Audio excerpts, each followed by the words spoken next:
New Yorkers average 6 pounds of trash apiece every day, more than twice the amount of someone in Europe or Japan. So every day, more than 27,000 tons are removed from the city. If anything happens to stop that flow, it becomes a national story. They're parking it everywhere. They're putting it atop the skyscrapers. It's all because of the 16-day-old New York City garbage strike. During the financial crisis of the mid-70s, the sanitation department was forced to lay off 20% of its workforce. New Yorkers complained bitterly as their city got dirtier. The sanitation men took the heat. The people turn to us and say, you're the criminal because you're not cleaning the city properly. But what about the people who are dirtying it? What penalty do they get for dirtying the city, for dumping on New York? We're not dumping on New York, but we're the lowlife instead of those that are dirtying the city. If there were a patron saint of sanitation, it would be Merrill Laderman Euclides. Merrill is an artist with a special interest in trash. You can speak, you talk. I mean, what am I, the only guy around this place? In 1978, Merrill decided to meet and thank every sanitation worker in New York City and to find out about the job. People don't want to touch us. People don't want to touch us. We don't make the garbage, we just pick it up. That's important, you know? People forget that. You see people carrying a bag to the truck like it was contaminated. That comes from your kitchen table. It took Merrill over a year to meet all of the city's 8,500 sanitation workers. Hi. Can I shake your hand? Sure, why not? Thank you. During that time, a new commissioner increased funding. Thank you for what you're doing for us. Employees were rehired. I wish there were 1,000 people. One in a right million. there. Equipment was upgraded. In 1983, the city had an art parade.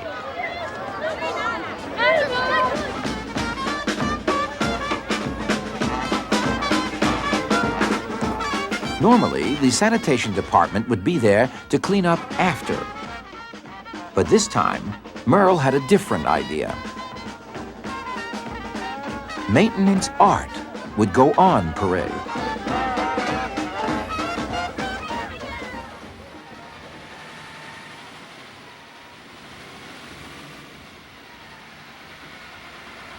A mirrored garbage truck led the way.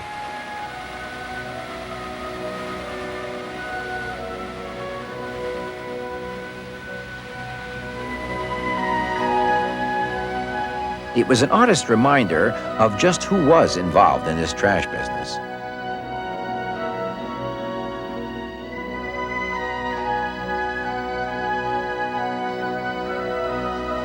For sanitation workers, it was a new day.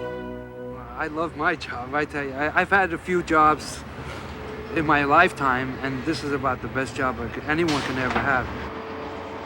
Today, Aldo D'Ambrosi and his partner John Bonviaggio collect trash in Chinatown.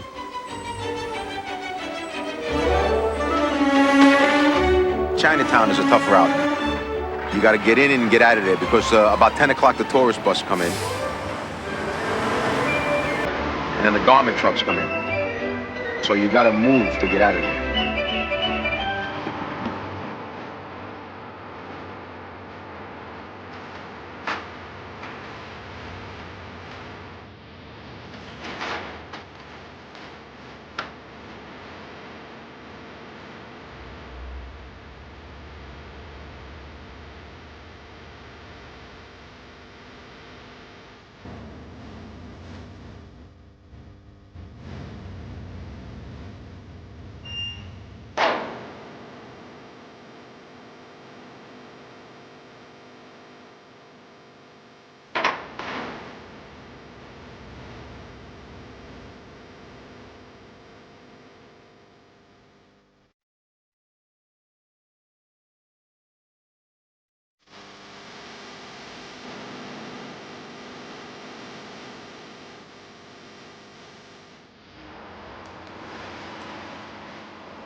The Commissioner of Sanitation for New York City is Brendan Sexton.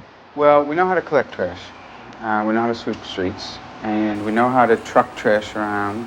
We use in the city trucks and barges to move it. But I think everyone realizes that we have a problem in disposing trash in America now. And it's a lot easier to pick it up than to put it down.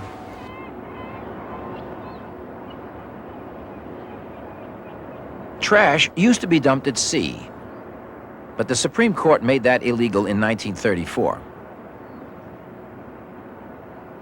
Today, the principal repository for the city is the Fresh Kills landfill on Staten Island. By the turn of the century, shipments to Fresh Kills will have to stop. The landfill will be full. Like many cities, New York is running out of space for trash.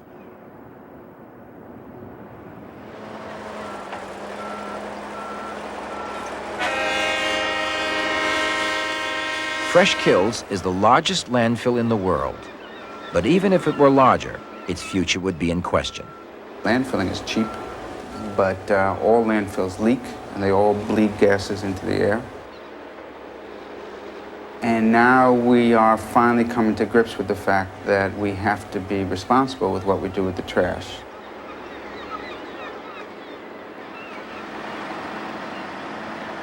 The plan is to recycle part of what comes here. Most of the rest would be incinerated. But critics worry that the ash left over by such burning will be so toxic that it will be difficult to landfill. And that an incineration plant in less than perfect working order will pollute the air. We're going to convince people as best we can that this is a sound way to handle the trash. But many will be unconvinced. We're going to convince people as best we can that it really is important for them to separate their trash so we can recycle if possible, but many will not cooperate. We're going to convince people as best we can that we'll have to go on landfilling some stuff because there's nothing else to do with it, and some people will never appreciate it or agree. But in the end, I know we will do it because the garbage is there. The garbage will win. It's out there. You can't keep it away. No matter how you turn your head, put the pillow over your head, scream and cry, the garbage is coming.